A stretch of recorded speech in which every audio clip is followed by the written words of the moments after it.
মুক্তিযোদ্ধার নাতিপুতিরা চাকরি না পেয়ে কি রাজাকারের নাতিপুতিরা পাবেন? এই বক্তব্যের জন্য কিন্তু শেখ হাসিনার যাবজ্জীবন হয়েছিল। এখন মৃত্যুদণ্ড চেয়েছে রাষ্ট্রপক্ষ। এসব রাজনৈতিক উদ্দেশ্য প্রণোদিত খেলাধুলার বিচার যে চলবে না সেটা বিএনপি সরকার বুঝতে পারছে। কাজেই তারা চাইছে এই পাসপোর্ট ট্রাভেল পাস প্রসঙ্গে শেখ হাসিনার আশাটা বিলম্বিত করতে এবং বলটা ভারতের কোর্টে ছেড়ে দিতে, যে ভারত বন্দি বিনিময় চুক্তির মাধ্যমে প্রত্যর্পণের মাধ্যমে শেখ হাসিনাকে ফেরত পাঠালেই শুধুমাত্র শেখ হাসিনা আসতে পারবেন। শেখ হাসিনা দেশে ফিরে আসবেন, তার চেয়েও বড় যেটা নিয়ে একটা অস্বস্তি আশঙ্কা তৈরি হয়েছে তারেক রহমান সরকারের ভেতরে, সেটা হচ্ছে যেই আন্তর্জাতিক পক্ষগুলো সরকারের সঙ্গে আলাপ আলোচনা করছে শেখ হাসিনার দেশে ফেরার বিষয়ে বা চাপ প্রয়োগ করছে, তারা এটা পরিষ্কার করে দিয়েছে যে শেখ হাসিনা দেশে ফিরে এলে তাকে আবারও আপিলের সুযোগ দিতে হবে।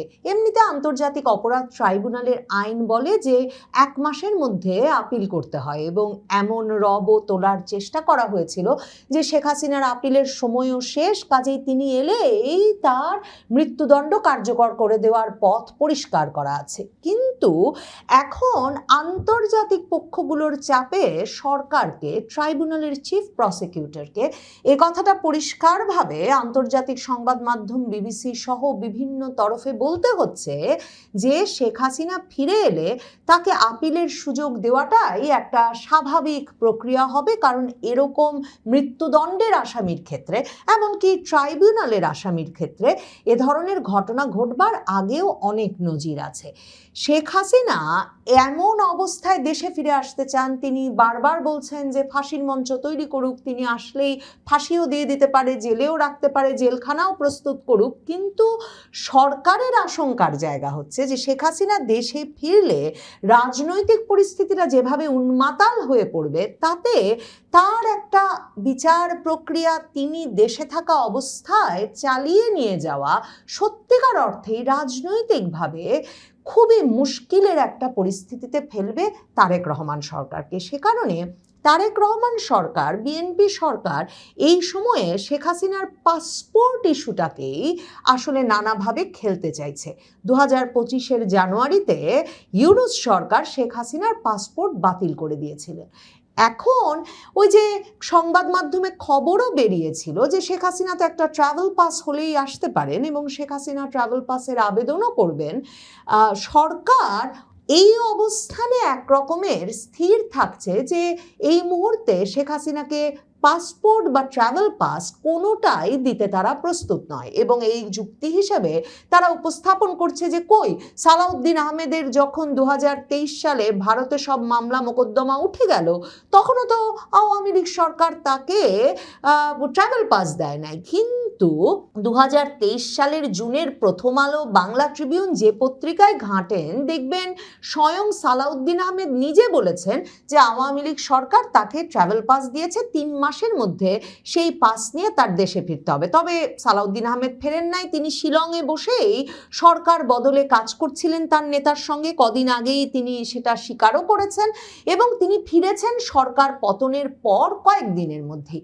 এখন বিএনপি যুক্তি দিচ্ছে যে এই পাসপোর্ট বাতিল হয়ে যাওয়া এবং পাসপোর্ট না থাকার কারণে তাদের নেতা তারেক রহমানকে তো রীতিমতো রাজনৈতিক আশ্রয় প্রার্থনা করতে হয়েছিল ব্রিটিশ সরকারের কাছে। মানে 2018 সালে অবশেষে এসে মির্জা ফখরুল ইসলাম আলমগীর এই বিবিসি বাংলার কাছেই স্বীকার করেছিলেন যে তাদের নেতা তারেক রহমান 2012 সালেই ব্রিটিশ পাসপোর্টের, ব্রিটিশ নাগরিকত্বের রাজনৈতিক আশ্রয়ের আবেদন করে ফেলেছেন, যেহেতু সরকার তাকে পাসপোর্ট ফেরত দেয় নাই। এরপর তো তারেক রহমান দেশে ফেরার আগেও বারবার এ নিয়ে অনেক আলোচনা হয়েছে যে তারেক রহমান কি ব্রিটিশ নাগরিক, তারেক রহমান কোন পাসপোর্ট নিয়ে চলাফেরা করেন, তার কি আদৌ ব্রিটিশ পাসপোর্ট হয়েছে।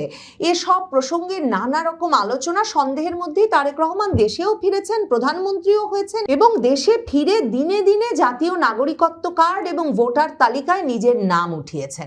কাজেই পরিস্থিতি পরিস্থিতি অনুকূল হয়ে গেলে পাসপোর্ট, ট্রাভেল পাস কোনোটাই যেমন বিষয় নয়, তেমনি সরকার তার হাতে শেখ হাসিনার আশাটা পিছিয়ে দেওয়ার কি কি প্রক্রিয়া আছে সেটা যখন ভাবছে, তখন তার কাছে পাসপোর্টটাকেই সবচেয়ে উপযুক্ত একটা কৌশল বলে আপাতত মনে হচ্ছে। বিবিসি বাংলা একটা সংবাদ বিশ্লেষণ ছেপেছে, যেখানে তারা লিখছে শেখ হাসিনা দেশে ফিরলে কি হবে। কারণ গত কিছুদিন ধরে বারবার পত্রপত্রিকায় এই যে আন্তর্জাতিক অপরাধ ট্রাইব্যুনালের চিফ প্রসিকিউটর, বিএনপির ঘনিষ্ঠ আইনজীবী, বিএনপির রাজনীতির সঙ্গে ঘনিষ্ঠভাবে জড়িত এই আমিনুল ইসলাম চিফ প্রসিকিউটর, তিনি পরিষ্কারভাবেই বলছেন যে শেখ হাসিনার দেশে আসতে আইনগত কোনো বাধা নেই। তিনি বলেছেন যে আইনের দৃষ্টিতে শেখ হাসিনা পলাতক এবং তিনি কোন দেশে আছেন সেটা আনুষ্ঠানিকভাবে ট্রাইব্যুনাল জানে না, তবে বিভিন্ন মাধ্যমে তারা শেখ হাসিনা ভারতে অবস্থান করছেন বলে জানতে পারেন। ভারতের সাথে আমাদের এক্সট্রাডিশন ট্রিটি আছে, বিবিসি বাংলাকে চিফ প্রসিকিউটর আমিনুল ইসলাম এই বিএনপি নেতা বলছেন, এবং তিনি বলছেন বন্দি বিনিময় চুক্তির আওতায় তাকে আনার সুযোগ আছে, অথবা তিনি নিজেও আসতে পারেন। কিন্তু তিনি নিজে আসতে হলে তার হাতে পাসপোর্ট বা ট্রাভেল পাস থাকতে হবে। বিএনপি আসলে চাইছে যে ওই এক্সট্রাডিশন ট্রিটি বা বন্দি বিনিময় চুক্তির মাধ্যমেই ভারত তাকে পাঠানোর সিদ্ধান্ত নিক, এবং বিএনপি জানে, এই চিফ প্রসিকিউটর আমিনুল ইসলামও জানেন, যে ভারতের পক্ষে মৃত্যুদণ্ডের আসামি এবং ভারত যাকে একটা রাজনৈতিক উদ্দেশ্য প্রণোদিত মামলা বলে জানে, এবং এমনকি ব্রিটেনের শীর্ষস্থানীয় 10 জন আইনজীবী শেখ হাসিনার মামলার রায় নভেম্বরে হওয়ার পর চিঠি দিয়ে ট্রাইব্যুনালকে এই রায়কে একটা সাজানো, রাজনৈতিক উদ্দেশ্য প্রণোদিত এবং অন্যায্য রায় হিসেবে অভিহিত করেছে।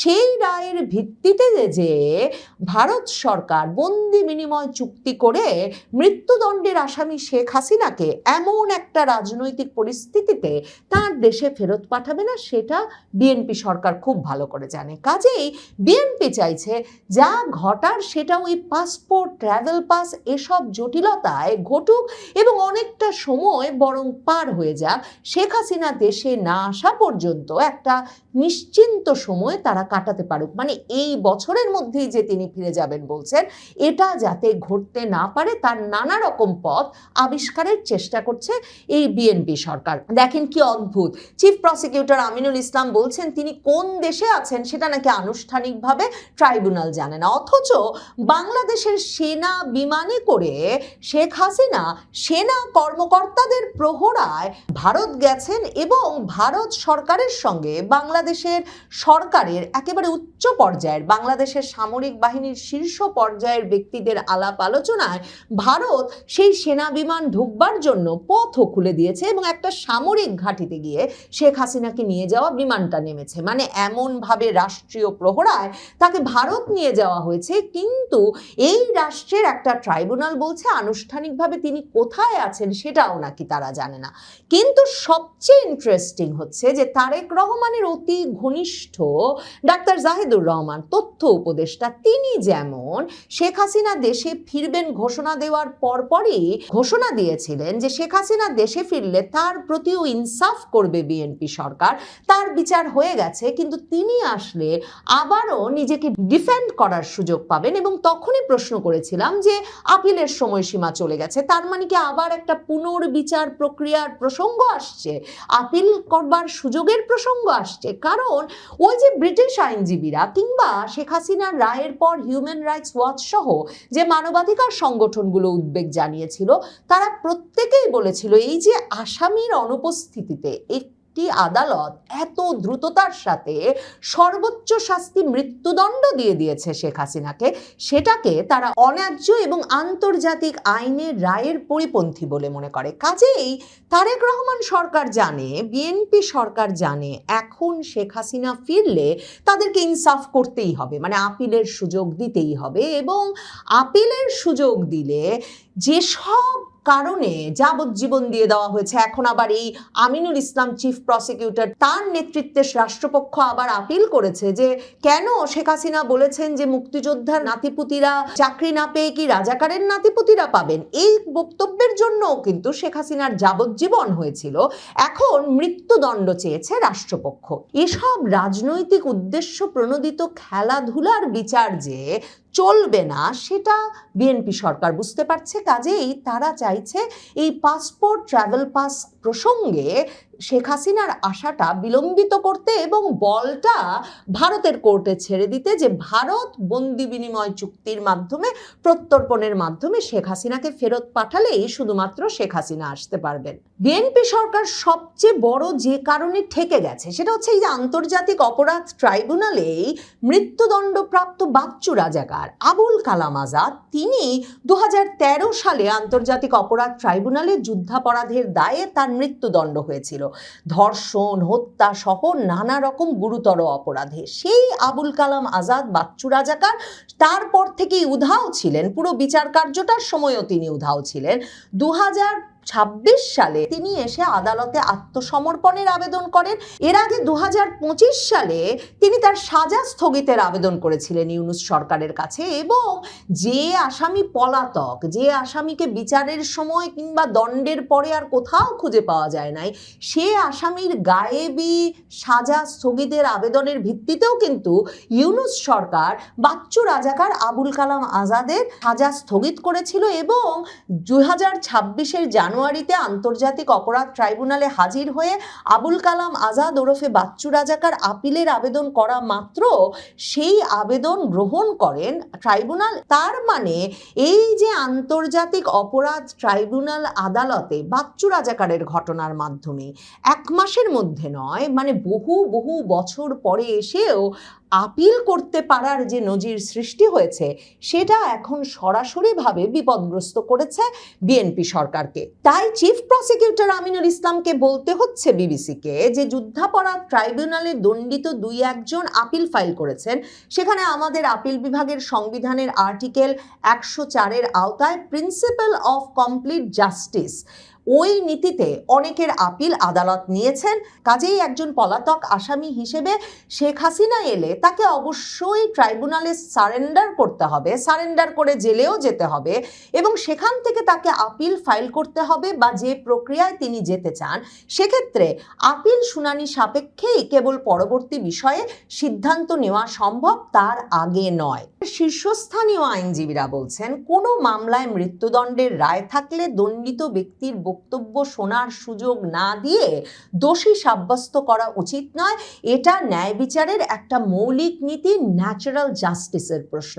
এই প্রশ্নটাই কিন্তু amnesty international, human rights watch থেকে শুরু করে ব্রিটেনের শীর্ষস্থানীয় আইনজীবীরা আন্তর্জাতিক অপরাধ ট্রাইব্যুনালের কাছেও তুলে রেখেছে। কিন্তু তাতেই কি শেখ হাসিনার দেশে ফেরার পথে সব বাধা দূর হয়ে গেছে?